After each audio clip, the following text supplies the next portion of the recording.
많이 줄 때 떠나자. 은행권들 30대도 희망퇴직 받는다고 얘기하네요. 결국은 금융권들이 저렇게 많은 돈을 주면서 인력을 줄이는 이유가 뭐겠습니까? 인력을.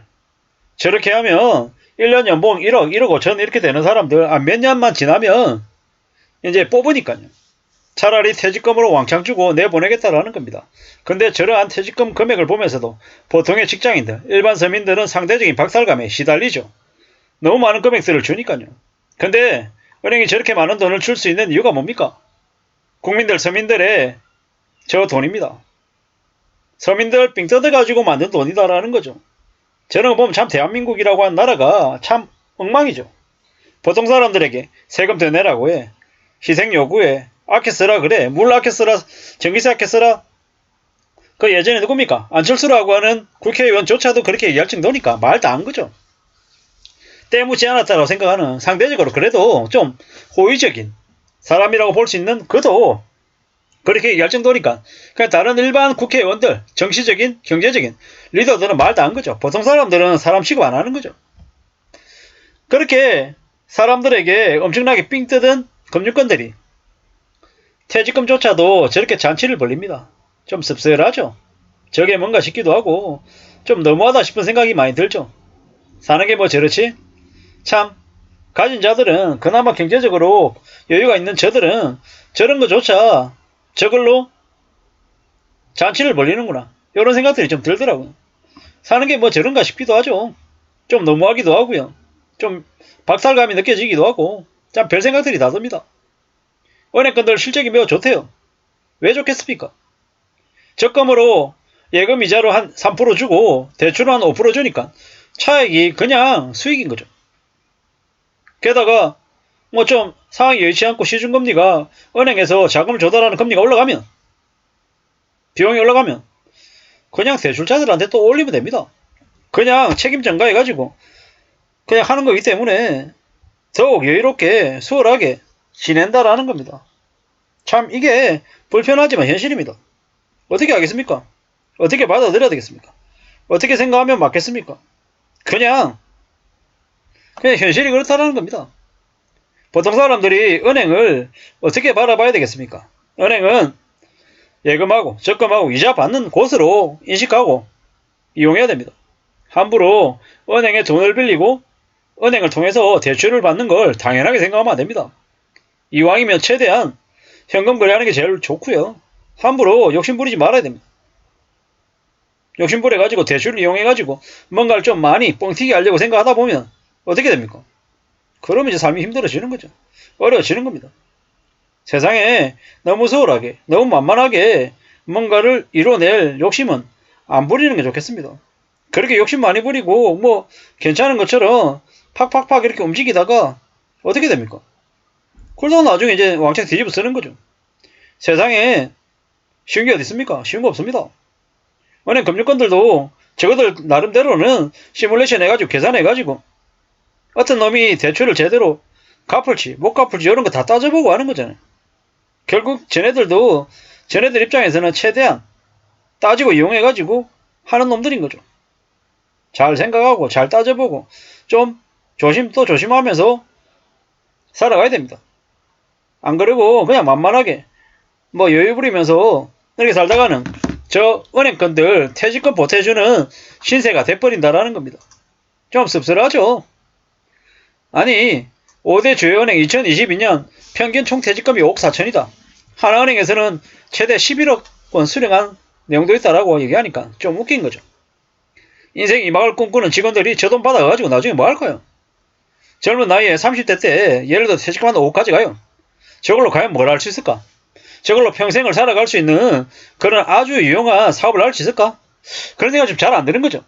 저렇게 쉽게 한 5억씩 받아가지고 퇴직하면 그걸로 뭐 하겠습니까? 쉽게 들어온 돈이기 때문에 좀 쉽게 뭔가를 하지 않을까라는 생각이 좀 듭니다. 정말 피 같은 내 돈이고 자신의 인생을 앞으로 남아있는 인생을 잘 운용해가지고 쓰라고 주어진 돈이다라고 생각하면 더 알짜로 더 착실하게 잘 쓰겠죠. 근데 저렇게 쉽게 톡톡 이렇게 떨어지는 돈을 과연 목숨줄이라고 생각하고 잘 지킬 수 있을까? 그런 생각 잘 안 드는 거죠.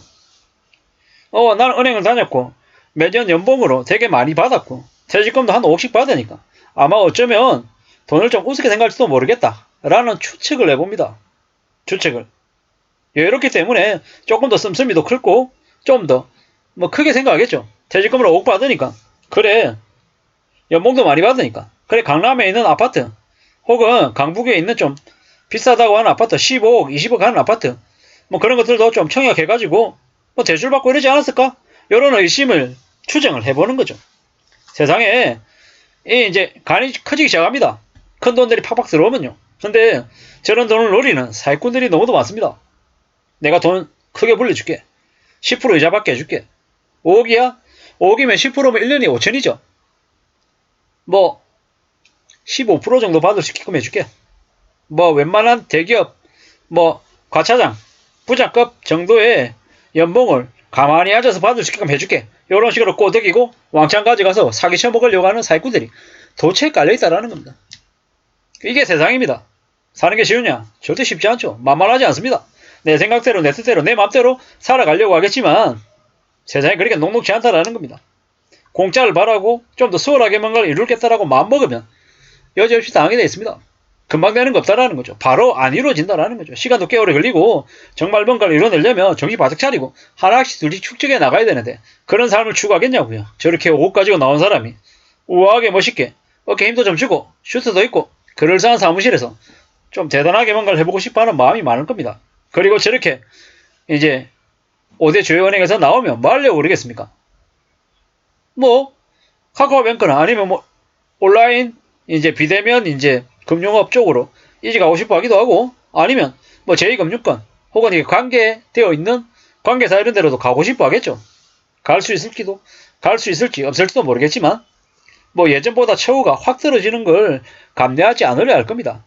은행을 다녔다 금융권에 종사했다라고 하면 보통 처우가 매우 괜찮기 때문에 대한민국의 웬만한 기업에 취업해가지고는 만족 못하죠.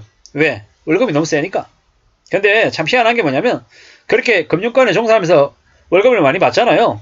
천년만년 그렇게 받을 것 같지만 어느 시점에 되면 끊기잖아요. 그러면 그 다음을 이제 낮춘 상태에서 적응하고 지내야 되는데 그게 참 어렵다라는 겁니다. 연봉 1억 받는 사람이 5천만 원 받으면서 일하는 게 적응하는 게 될까? 쉽지 않다라는 겁니다. 4천만 원 받는 일을 하는 게 쉬울까요? 어렵습니다. 월 800만 원 받는 사람이 월 200만 원 받으면서 일한다는 걸 이렇게 내려와서 이렇게 적응한다라는 게 정말 어렵습니다. 250만 원 받는 사람은 좀 내가 처지가 좀 안 좋아져서 200만 원 받는 직종에 일하는 게 좀 지나면 적응해서 그에 맞춰 살지만 800만 원, 1000만 원 받는 사람이 200만 원 받는 일 못한다라고 보시면 맞습니다. 은행권에서 5억 원의 퇴직금을 받고 나와서 잘 관리해서 잘 지내기는 쉽지 않을 거다라는 말씀을 드려봅니다. 그러면서도 저렇게 많은 퇴직금을 받는다라니까 배가 아프기도 하고 부럽기도 하고 저 돈이 많은 서민들의 주머니를 털어서 만든 돈이 아닌가라는 의심도 해봅니다. 아무쪼록 은행권들이 너무 국민들 덩쳐가지고 돈을 만들어서 자기들끼리 호의호식하는 것 같아서 좀 불편했습니다. 아무쪼록 좀 서민들에게 너무 많은 착취나 너무 많은 삥 뜯는 게 좀 없어졌으면 하는데 참 쉽지 않을 것 같습니다. 이상입니다.